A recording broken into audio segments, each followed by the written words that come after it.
नमस्कार विद्यार्थी मित्रांनो, या व्हिडिओमध्ये आपल्याला किरणोत्सारिता म्हणजे रेडिओ ॲक्टिव्हिटी या विषयावर यापूर्वीच्या वर्षांमध्ये विचारले गेलेले प्रश्न आणि त्यांचं विश्लेषण पाहायचं आहे. सुरुवात करूया. हा प्रश्न राज्यसेवा पूर्व 2021 मध्ये विचारला गेलेला आहे आणि याच प्रकारचा एक प्रश्न 2011 मध्ये विचारला गेलेला आहे. या दोन्ही प्रश्नांमध्ये कन्सेप्ट एकच आहे, ती म्हणजे अर्धायुष्यकाल.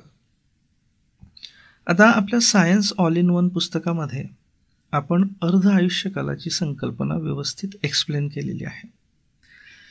त्याच्यामध्ये बघा, ही एक इमेज आपण दिलेली आहे कोबाल्ट 60चं एक्झाम्पल घेऊन. आता अर्ध आयुष्यकाल म्हणजे काय असतो की किरणोत्सारी पदार्थांचा ऱ्हास होत असताना त्यांच्या अणूंची संख्या कमी होत जाते. अशा ऱ्हासाद्वारे किरणोत्सारी पदार्थाच्या नमुन्यातील मूळ अणूंची संख्या निम्म्याने कमी होण्यासाठी लागणाऱ्या कालावधीला हाफ लाईफ पिरियड म्हणजे अर्धायुष्यकाल म्हणतात. म्हणजे बघा, समजा हा कोबाल्टचा एक सॅम्पल आहे. समजा हा 1 ग्रॅमचा सॅम्पल आहे, त्याला आपण 100% मानू आणि कोबाल्टचं अर्धायुष्यकाल हे 5.3 वर्ष आहे. तर 5.3 वर्षांनी या 100%चं फक्त अर्ध उरेल. हे उरलेलं आहे बघा, आणि याचा ऱ्हास झाला.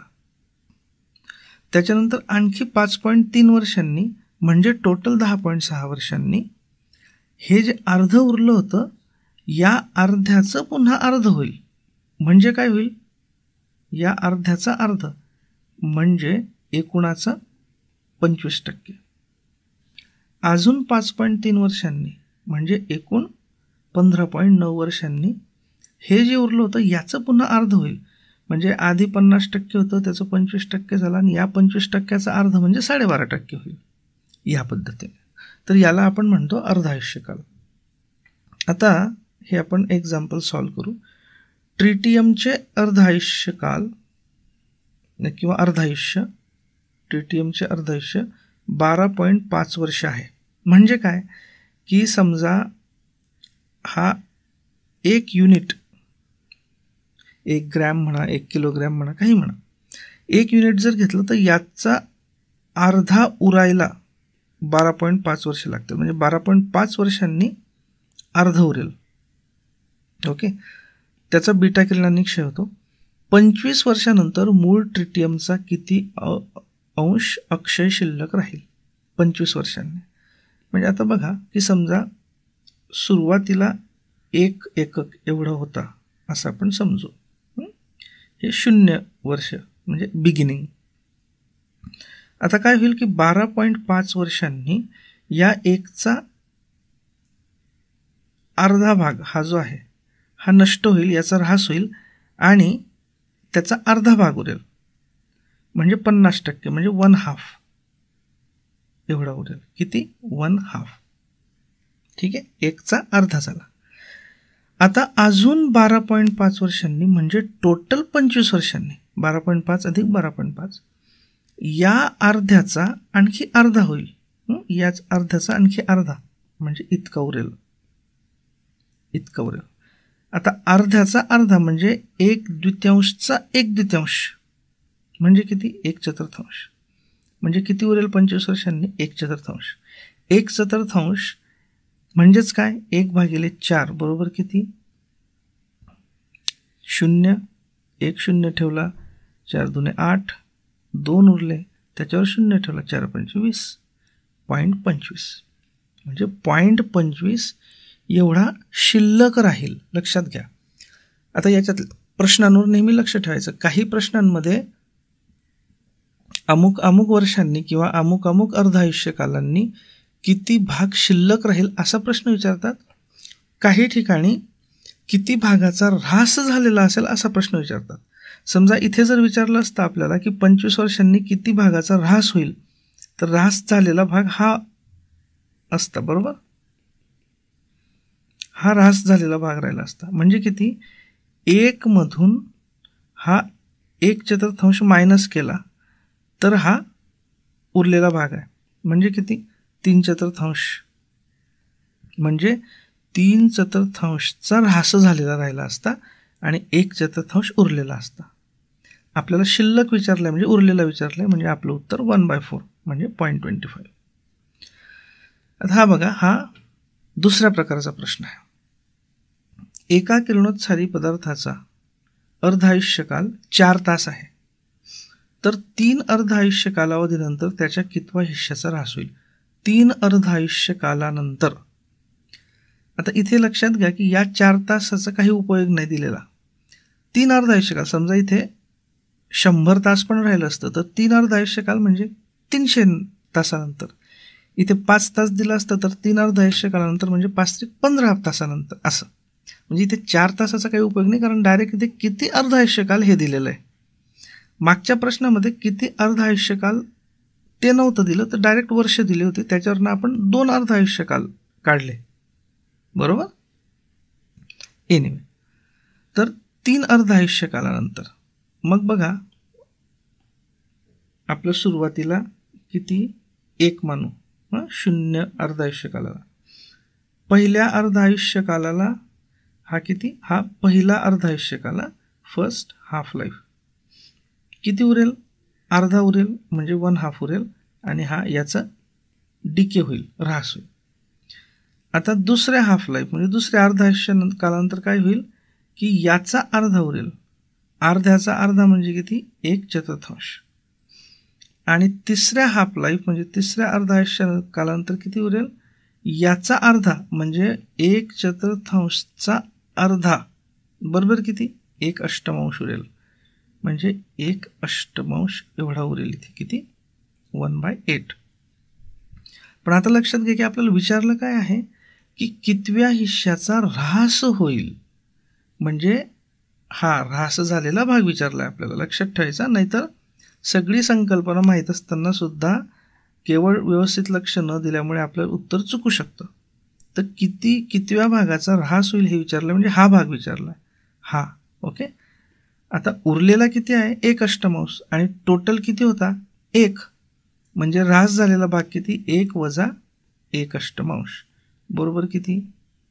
7/8. ओके, म्हणजे आपलं उत्तर काय असेल? 7/8. ओके, ठीक. आता आपण आपल्या सायन्स ऑल इन वन पुस्तकामध्ये हा मी जस्ट एक स्क्रीनशॉट दिलेला आहे की किरणोत्सारितामध्ये सोडवलेली उदाहरणे, त्याच्यामध्ये हे अशी उदाहरणं आपण काही सॅम्पल सोडून दाखवलेली आहे, ते जरूर पहा.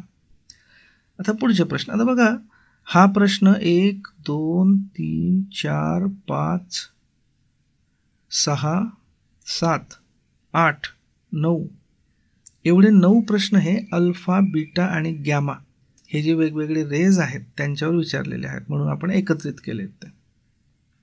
आता बघा, आपल्या सायन्स ऑल इन वन पुस्तकामध्ये आपण यांचं अत्यंत डिटेल डिस्क्रिप्शन दिलेलं आहे, आणि पुन्हा यांचा एक कंपॅरेटिव्ह चार्ट पण आपण बनवलेला आहे गुणधर्मांचा, अल्फा, बीटा, गॅमाचा, जेणेकरून आपल्याला त्या बऱ्याचदा काय होतं की इंडिपेंडंटली लक्षात ठेवण्यापेक्षा तुलनात्मक पद्धतीने लक्षात ठेवायला जास्त सोपं जातं. म्हणून अशा पद्धतीने तुलनात्मक तो चार्ट पण आपण दिलेला आहे पुस्तकामध्ये. आता आपण 1 बाय 1 बघूयात प्रश्न.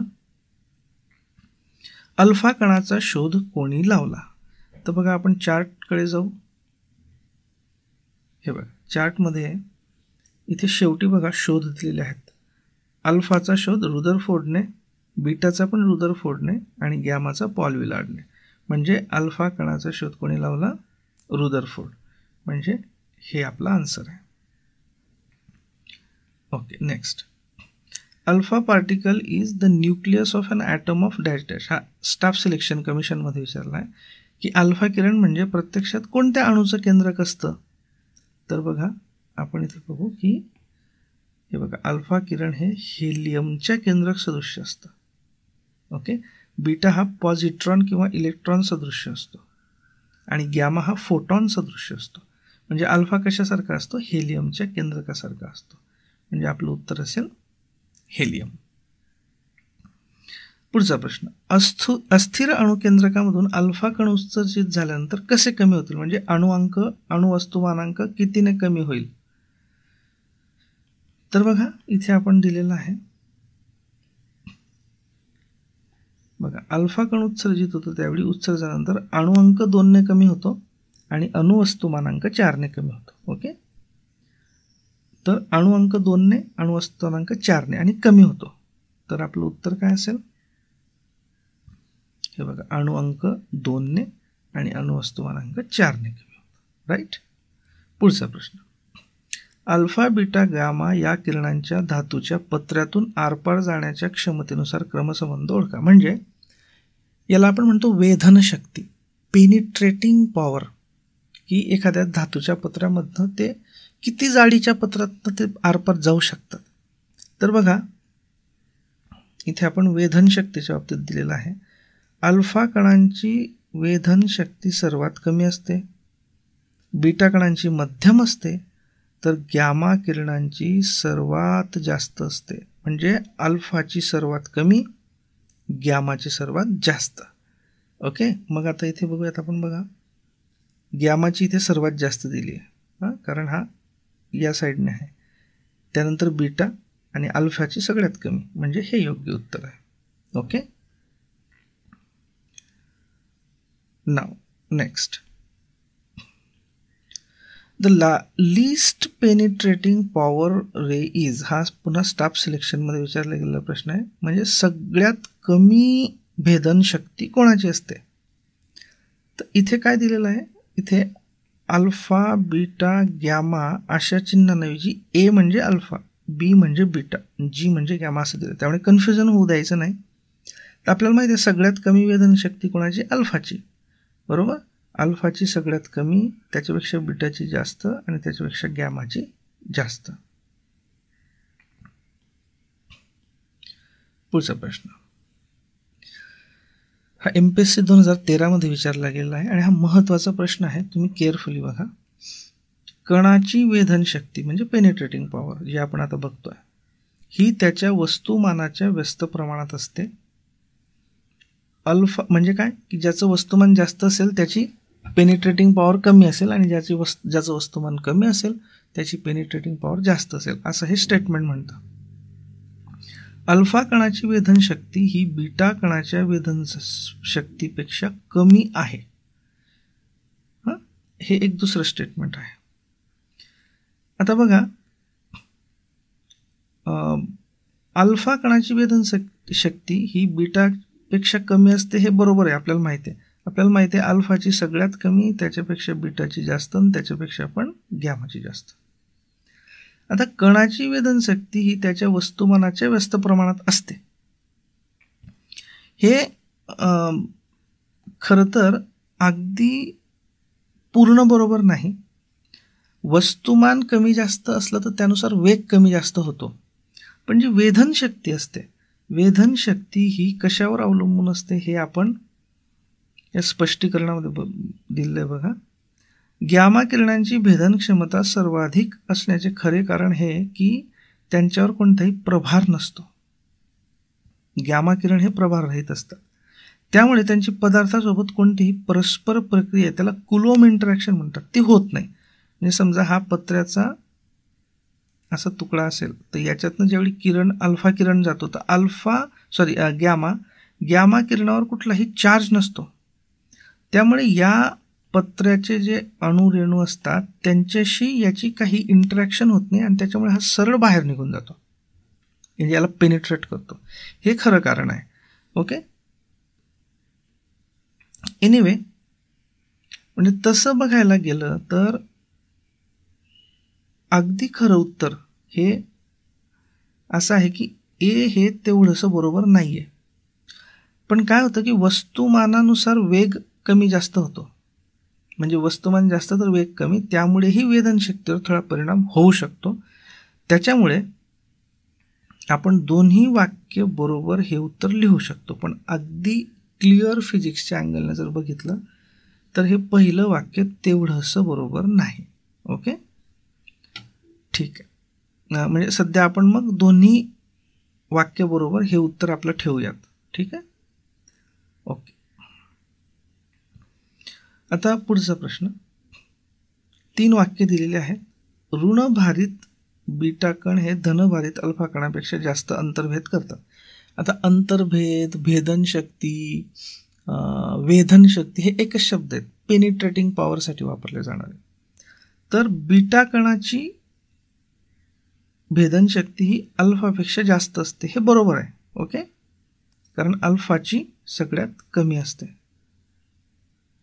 बीटाची त्याच्यापेक्षा जास्त असते, गॅमाची त्याच्यापेक्षा जास्त असते. उदासीन म्हणजे धन वा ऋण नसलेले गॅमा किरण हे बीटा कणापेक्षा जास्त अंतर्भेद करतात. म्हणजे गॅमा किरण हे बीटापेक्षा जास्त अंतर्भेद करतात, हे पण बरोबर आहे. तिसरं वाक्य आता, सर्वसाधारणपणे उदासीन कणांची म्हणजे धन अथवा ऋण भारित नसलेले जे कण असतात त्यांची अंतर्भेद शक्ती अत्युच्च असते, हे सुद्धा बरोबर आहे. इनफॅक्ट हे आत्ता जे आपण बघितलं ना, याच्यामध्ये जे एक्सप्लेनेशन बघितलं की ज्या कणांवर प्रभार नसतो त्या कणांची पत्र्याशी कुठलीही इंटरॅक्शन होत नाही आणि त्यामुळे ते जास्त, त्यांच्यामध्ये जास्त वेधनशक्ती असते. म्हणजे तिसरं पण बरोबर आहे. आता आपण पर्याय बघू. म्हणजे काय आहे की तिसरं हे कारण आहे खरं बघायला गेलं तर. ओके, एका अर्थाने की सर्वसाधारणपणे उदासीन कणांची अंतर्भेद शक्ती जास्त असते कारण त्यांची मटेरियलशी कुलोम इंटरॅक्शन होत नाही आणि त्याच्यामुळे गॅमाची जास्त असते, हे असं आपण म्हणू शकतो. आता आपण पर्याय बघू. अ आणि ब विधाने त्रिकालाबाधित सत्य आहेत, हे बरोबर आहे. अ आणि ब दोन्ही बरोबर आहेत आणि ते त्रिकालाबाधित सत्य आहे, हे बरोबर आहे एका अर्थाने. अ आणि ब विधाने चूक आहेत, नाही, हे तर रॉंगच आहे कारण आपल्याला माहिती आहे की अ आणि ब बरोबर आहे. आता क विधान हे अ आणि ब ची फलनिष्पत्ती आहे. म्हणजे काय की अ आणि ब याच्यावरून आपण क हा निष्कर्ष काढू शकतो असं त्यांचं म्हणणं आहे, हे बरोबर नाही. म्हणजे बीटाची जास्त असते, गॅमाची जास्त असते आणि त्याच्यामुळे आपण म्हणू शकतो की उदासीन कणांची शक्ती अत्युच्च असते, असं नाही. उदासीन कणांची शक्ती अत्युच्च असते कारण त्यांच्यावर प्रभार नसतो, प्रभार नसल्यामुळे त्याची मटेरियलशी कुठलीही इंटरॅक्शन, कुलोम रिॲक्शन होत नाही, म्हणून त्यांची भेदनशक्ती जास्त असते. म्हणजे तसं बघायला गेलं तर हे कारण आहे आणि ही फलनिष्पत्ती आहे, त्याच्यामुळे हे उलट झालं आहे, त्यामुळे हे पण बरोबर नाही.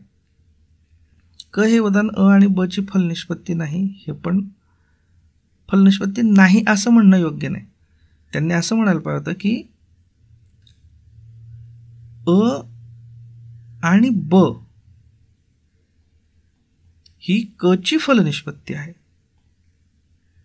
क ची फलनिष्पत्ती आहे अ आणि ब, असं पर्याय पाहिजे होता. तर आणि या पर्यायांमध्ये कन्फ्युजन आहे, त्याच्यामुळे त्यातल्या त्यात योग्य पर्याय हा आहे की अ आणि ब हे त्रिकालाबाधित सत्य आहे. ओके, आणि जर आपल्याला असा पर्याय राहिला असता की अ आणि ब हे क ची फलनिष्पत्ती आहे तर मग तो पर्याय योग्य राहिला असता. ओके, ठीक आहे. आता कांदे, पुढचा प्रश्न आहे, कांदे बटाटे यांना कोंब फुटू नये यासाठी कोणत्या किरणांचा मारा करतात? हा पण तोच प्रश्न आहे, वेगळ्या पद्धतीने विचारला आहे. तर अल्फा बीटा गॅमा किरणांचे जे गुणधर्म आहेत, उपयोग आहेत, त्याच्यावर हा घेतलेला आहे. ते आपण उपयोगांमध्ये दिलेलं आहे आपल्या पुस्तकामध्ये. ओके, इथे बघा, ही किरणे मानवी शरीरास भेदू शकतात वगैरे वगैरे. कर्करोगाच्या उपचारासाठी फळे भाज्या यांना कोंब येऊ नयेत म्हणून व इतर खाद्यपदार्थांचं निर्जंतुकीकरण म्हणजे स्टरिलायझेशन करण्यासाठी. ओके, तर कोणते वापरतात? हे गॅमा किरण. ओके, त्याच्यामुळे याचं उत्तर आहे गॅमा, याचं पण उत्तर आहे गॅमा. ओके, आता आपण पुढच्या प्रश्नांकडे.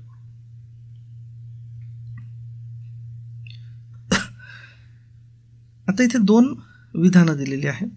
मृत प्राणी अथवा वनस्पती यांच्यामध्ये कार्बन 14 ते कार्बन 12 यांचे गुणोत्तर बदलत असते आणि किरणोत्सारी कार्बन 14 समस्थानिकाचा वापर कार्बनी वयमापनामध्ये करतात.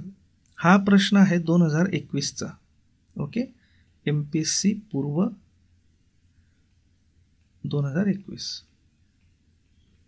आणि असाच प्रश्न MPSC 2013 पण विचारला आहे की प्रत्येक जीवित प्राणी कार्बनमधून C14 घेतो.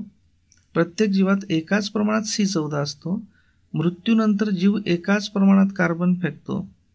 अर्धा C14 मृत्यूनंतर 5568 वर्षांनी नाहीसा होतो, ज्यास हाफ लाईफ संबोधतात. ही पद्धत पुरातत्वशास्त्रात कालक्रमवारी ठरवण्यास वापरतात. ही पद्धत लिबी यांनी शोधून काढली आणि त्यांना याकरता पदार्थ विज्ञानातील नोबेल पारितोषिक मिळाले. एवढे त्यांनी 1, 2, 3, 4, 5, 6, 7 स्टेटमेंट दिलेले आहेत. ओके.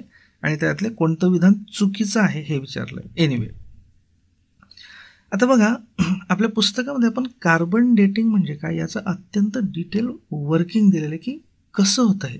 आणि फार महत्त्वाचं, हे तुम्हाला जवळजवळ दुसऱ्या कुठल्याच ट्रॅडिशनल पुस्तकामध्ये सापडणार नाही. हे आपण समजून घेऊ. बघा, मुळात हा कार्बन 14, आधी आपण हे बघू की निसर्गामध्ये कार्बनची 3 समस्थानिक आढळतात: C12, C13 आणि C14. यातला C12 हा 98.9 म्हणजे जवळजवळ 99% C12 आहे. ओके, सगळ्यात जास्त 99%. C13 फक्त अराउंड 1% आणि C14 0.00000 इतक्या 0 नंतर 1 इतका % इतका कमी आहे. म्हणजे C12च्या 1,00,000 कोटी, लक्षात घ्या, 1,00,000 नाही, 1 कोटी, 2 कोटी, 3 कोटी असे 1,00,000 कोटी अणू जर घेतले C12चे, तर त्याच्यात C14चा एकच अणू असतो. आता हा C14 नेमका येतो कसा? तर काय, समजा ही पृथ्वी आहे. पृथ्वीच्या वातावरणाच्या वरच्या थरामध्ये N14 असतो, नायट्रोजन. याचा कॉस्मिक रे न्यूट्रॉनशी यांची इंटरॅक्शन होऊन या N14चं रूपांतर C14 मध्ये होते, म्हणजे कार्बनमध्ये होतं. आता हा जो कार्बन 14 असतो, याचं वातावरणामध्ये याचा ऑक्सिजनशी संयोग होऊन CO2 तयार होतो. या CO2 मध्ये हा C14 असतो. आता हा CO2 आपल्या ज्या वनस्पती वगैरे असतात त्या प्रकाश संश्लेषण क्रियेमध्ये घेतात, म्हणजे हा C14 वनस्पतीत शिरतो. आणि वनस्पती आपण माणसं, प्राणी सगळे खातो, किंवा जे प्राणी वनस्पती खातात त्यांना दुसरे प्राणी खातात, आणि त्याच्यातनं तो C14 माणसांमध्ये आणि सगळ्या प्राण्यांमध्ये येतो. ओके, सो N14चा C14, C14 आला CO2 मध्ये, CO2 प्रकाश संश्लेषणाने आला वनस्पतीमध्ये, आणि वनस्पतींमधनं तो आला सगळ्या जीवांमध्ये. ओके, ठीक. आता हा जो C14 असतो हा रेडिओ ॲक्टिव्ह असतो, म्हणजे याचा ऱ्हास होतो. आता त्याच्या आधी आपण हे बघूयात की याचं प्रमाण किती असतं.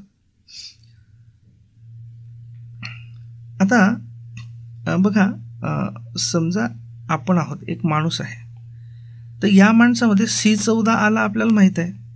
कसा आला या पद्धतीने आपल्याला माहीत आहे. आणि C12 असतोच याच्यामध्ये. तर या C12 आणि C14चं एक गुणोत्तर असतं विशिष्ट, जे आपण बघितलं साधारणतः 1,00,000 कोटी C12 मध्ये 1 C14 असतो, हे बघितलं आपण, राईट. तर हे प्रमाण सगळ्या निसर्गामध्ये साधारणतः कॉन्स्टंट असतं, आणि माणसामध्ये किंवा कुठल्याही सजीवामध्ये पण हे प्रमाण कॉन्स्टंट असतं. कधी कॉन्स्टंट असतं? जोपर्यंत ते जिवंत असतं. असं का होतं याचं कारण तुम्हाला सांगतो. बघा, आपल्याला माहिती आहे की C14 हा रेडिओ ॲक्टिव्ह आहे. समजा हा माणूस आहे, या माणसामध्ये C12 पण आहे, C14 पण आहे. C12 हा रेडिओ ॲक्टिव्ह म्हणजे किरणोत्सारी नाही, म्हणजे याचा ऱ्हास होणार नाही. C14चा मात्र ऱ्हास होतो. समजा C12चे आपल्याकडे 8 अणू असले आणि C14चा 1 अणू असला. आता हा C14 किरणोत्सारी म्हणजे याचा सतत ऱ्हास होत असतो, म्हणजे मग हा कमी व्हायला पाहिजे, आणि C12 कमी होणार नाही, म्हणजे C12चे 8 राहतील, पण C14 कमी कमी होत जाईल, म्हणजे हे C12 आणि C14चं गुणोत्तर कमी झालं पाहिजे, बदललं पाहिजे. पण तसं होत नाही. याचं कारण म्हणजे आपण आपल्या जेवणातनं वगैरे जे खात असतो त्याच्यातनं हा C14 येत राहतो मध्ये, म्हणजे ऱ्हास पण होत जातो आणि आतमध्ये पण येत जातो. म्हणजे असं समजा तुम्ही की एक हौद आहे, त्याच्या एका नळातनं पाणी बाहेर पडतं आणि दुसऱ्या नळातनं आत येतं आहे. वनस्पतींद्वारे, जेवणाद्वारे वगैरे आत येत राहतं आणि ऱ्हासाद्वारे बाहेर जात राहतं, म्हणजे त्याचं प्रमाण मेंटेन राहतं. ओके, हे कधी जिवंत असेपर्यंत. आता समजा हा माणूस मेला. आता माणूस मेल्यानंतर काय होतं, आता समजा की याच्यामध्ये ज्यावेळी हा मेला त्यावेळी C12चे 8 अणू होते आणि C14चा 1 अणू होता. आता C14 आधी पण ऱ्हास होत होता, मेल्यानंतर पण ऱ्हास होईल C14चा. पण आता काय होईल की मेल्यानंतर ज्यावेळी हा C14चा ऱ्हास होईल, म्हणजे C14 कमी कमी होत राहील. आता हा माणूस मेला आहे त्यामुळे हा काही खाणार नाही, वनस्पती पालेभाज्या खाणार नाही, म्हणजे बाहेरचा C14 याच्यात येणार नाही, म्हणजे C14 आता नुसतं बाहेर जाईल. म्हणजे असं समजा की त्या हौदातला बाहेर जाणारा नळ सुरू आहे, आत येणारा नळ मात्र बंद झाला आहे. म्हणजे काय होईल, हौदातलं पाणी कमी होईल, म्हणजे याच्या शरीरातला C14 कमी होईल. C14 कमी होईल म्हणजे C12 ते C14 याचं गुणोत्तर पण कमी होईल. ओके, हे कधी मेल्यानंतर. जिवंत असताना हे प्रमाण सेम राहायचं. आता समजा C12 आपण एखादा मुर्दा आपल्याला सापडला, C12 ते C14चं प्रमाण 8:1 होतं आहे आपल्याला माहिती आहे, म्हणजे आपण उदाहरणासाठी घेतलं आहे फक्त. आता समजा हा मेलेला माणूस होता, कधी मेलेला आहे माहीत नाही, पुरातत्व विभागाने काही जमिनी वगैरे खोदल्या, त्याच्यात हा मुर्दा सापडला जुना, आणि तिथे आपल्याला असं कळलं आणि त्याचं आपण विश्लेषण केलं आणि आपल्याला सापडलं की C12 ते C14 याचं प्रमाण याच्यामध्ये 8:5 आहे. ओके, 0.5 आहे.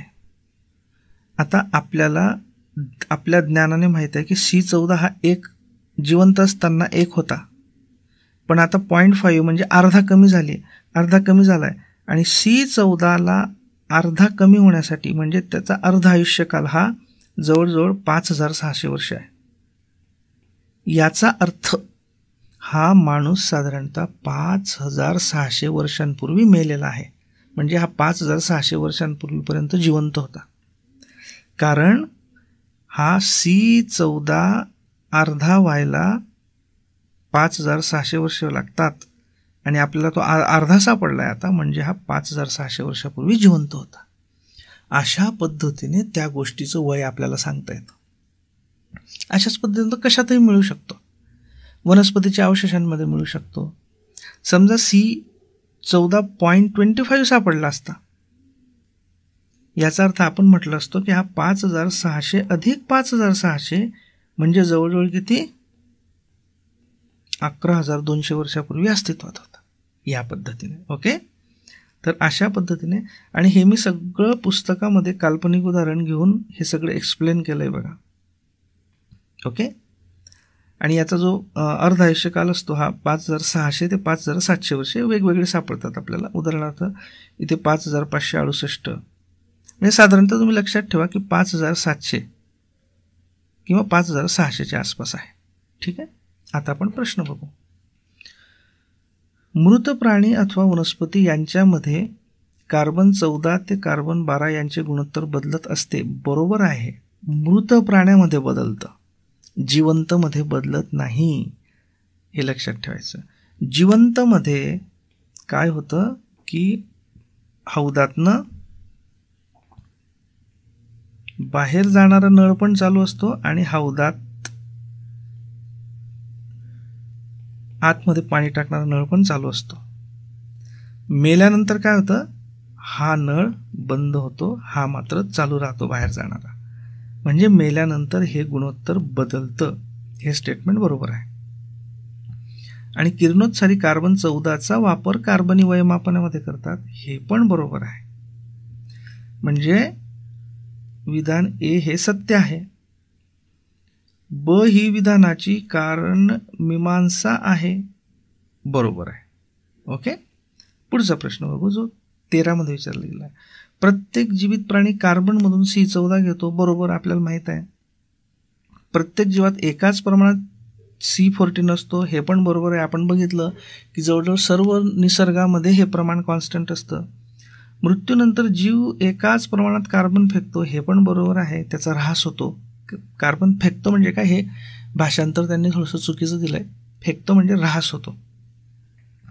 आता कार्बन 14 मृत्यूनंतर 5568 वर्षांनी नाहीसा होतो, त्याला हाफ लाईफ म्हणतात, हे पण बरोबर आहे. ही पद्धत पुरातत्वशास्त्रात कालक्रमवारी ठरवण्यास वापरतात, हे पण बरोबर आहे. ही पद्धत F.W. लिबी यांनी शोधून काढली. आपल्या पुस्तकामध्ये बघा हे दिलेलं आहे. आपण हे बघा, ही पद्धत W.F. लिबी यांनी शोधून काढली, म्हणजे हे पण बरोबर आहे. आणि त्यांना याकरता पदार्थ विज्ञानातील नोबेल पारितोषिक मिळाले. आता हे बघू, त्यांना यासाठी 1960 मध्ये रसायनशास्त्रातील नोबेल मिळाले. पदार्थ विज्ञान म्हणजे फिजिक्समधलं नाही, म्हणजे लास्ट हे जे आहे ना, हे चुकीचं आहे. खरं तर असे प्रश्न मला वाटतं MPSCने विचारू नयेत की पदार्थ विज्ञानातलं मिळालं का रसायनशास्त्रातलं मिळालं, हे विद्यार्थ्याला माहीत असणं अपेक्षित नाही आहे. नोबेल मिळालं दॅट इज इनफ. खरं तर हे अपेक्षित आहे की कार्बन डेटिंग म्हणजे काय. एनिवे, थोडक्यात काय की हे विधान ज आहे ते फक्त चुकीचं आहे, म्हणजे ज चुकीचं आहे.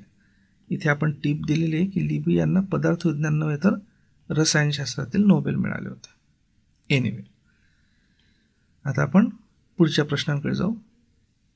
आता बघा, हा प्रश्न 1, 2, 3, 4 हे 4 प्रश्न केंद्रकीय विखंडन याच्यावर या कन्सेप्टवर आधारित आहे. बघूयात आपण. जड केंद्रकाचे हलक्या केंद्रकात रूपांतर होताना ऊर्जा उत्सर्जित होते, याला काय म्हणतात? विखंडीकरण किंवा विखंडन. म्हणजे एक जड केंद्रक असतं, त्याचं 2 किंवा त्यापेक्षा जास्त, नॉर्मली 2 याच्यामध्ये विखंडन होतं. हे बघा, हे आपल्या पुस्तकातला स्क्रीनशॉट आहे. जड मूलद्रव्याच्या केंद्रकावर हे प्रोटॉन, न्यूट्रॉन किंवा अल्फा यासारख्या कणांचा मारा केला तर जड केंद्रकाचे विखंडन होऊन तुलनेने मध्यम किंवा हलक्या केंद्रकांची निर्मिती होते. आणि ही डायग्रॅम आपण दिली बघा. युरेनियम, त्याच्यावर न्यूट्रॉनचा मारा केला, क्रिप्टॉन, बेरियम तयार झाला आणि या पद्धतीने ही प्रोसेस. ठीक आहे, तर हिला काय म्हणतात? विखंडन म्हणतात. आणि जेव्हा 2 हलक्या केंद्रकांचं एकत्रीकरण होतं त्याला सम्मिलन म्हणतात. तर इथे आपलं योग्य उत्तर दुसरं आहे. In nuclear reactions there is conservation of what?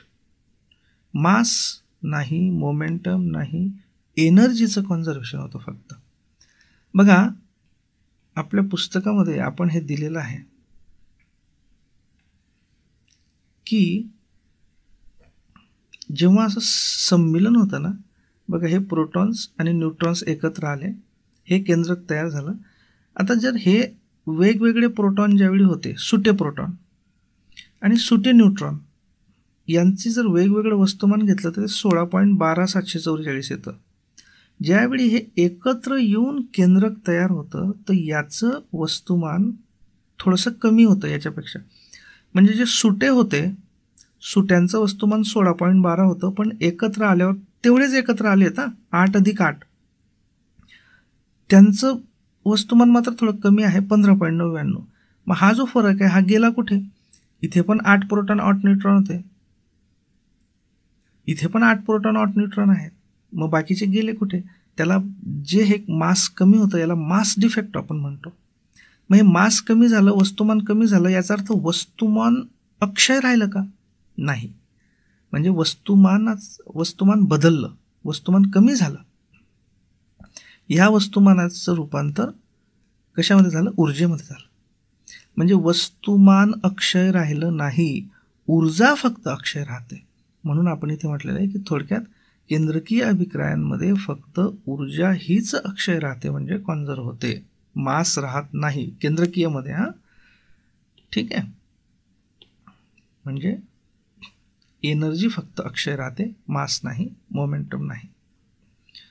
Okay. अणुभट्टीमध्ये होणारी ऊर्जा निर्मिती कशामुळे होते? तर अणुभट्टीमध्ये केंद्रकीय विखंडन, न्यूक्लिअर फिशन, हे आपण बघितलं. ॲटॉमिक एक्सप्लोजन कशामुळे होतं?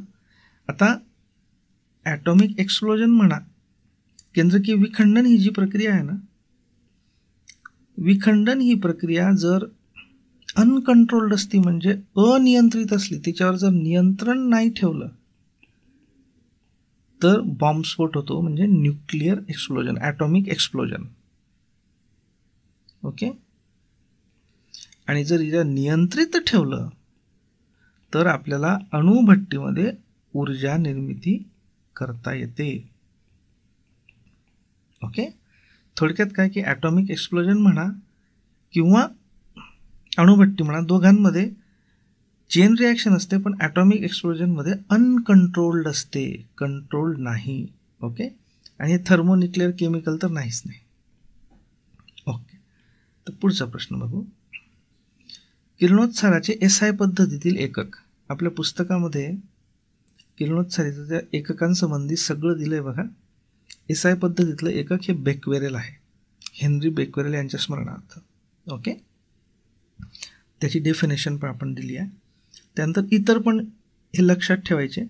क्युरी हे एक एकक आहे किरणोत्सारितेचं, बेक्वेरेल तर आहे, रुदरफोर्ड हे पण एक आहे. ओके. आणि मानवी शरीरात शोषल्या गेलेल्या किरणोत्साराचे प्रमाण ग्रे किंवा रॅड या एककात मोजतात. हे सगळं लक्षात ठेवा. एनिवे, आपल्या प्रश्नाचं उत्तर काय आहे? किरणोत्साराचं SI एकक बेक्वेरेल. पुढचं, क्ष किरण हे मुख्यतः खगोलशास्त्रीय प्रणालीमध्ये कोणत्या वायूंद्वारे उत्सर्जित होतात? खगोलशास्त्रीय प्रणाली म्हणजे ज्याला आपण म्हणतो स्पेस. तर त्याच्यामध्ये बघा, आपण इथे दिलेलं आहे की आपल्या पुस्तकातला हा स्क्रीनशॉट आहे. अवकाशात अत्यंत उष्ण वायू, म्हणजे लाखो ते कोट्यवधी केल्व्हिन इतके उष्ण वायू अत्यंत उच्च तापमानाला क्ष किरणे निर्माण करतात. ओके. कोणते? क्ष किरणे.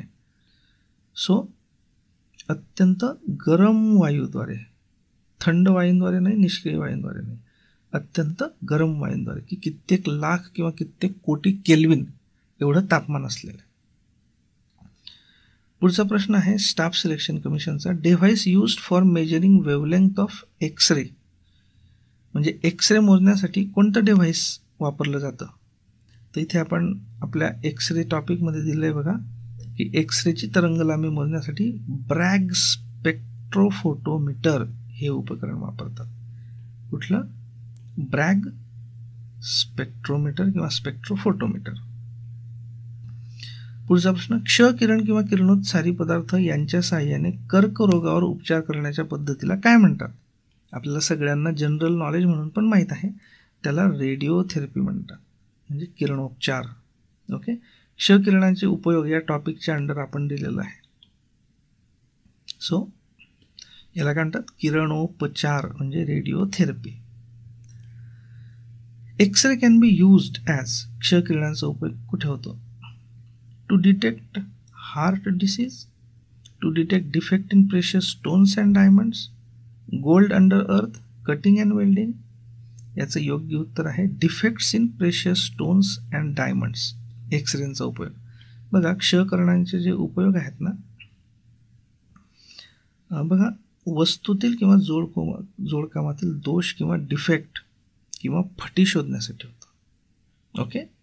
सो याचं योग्य उत्तर आहे 2, to detect defects in precious stones and diamonds, मौल्यवान खड्यांमधल्या दोष शोधण्यासाठी.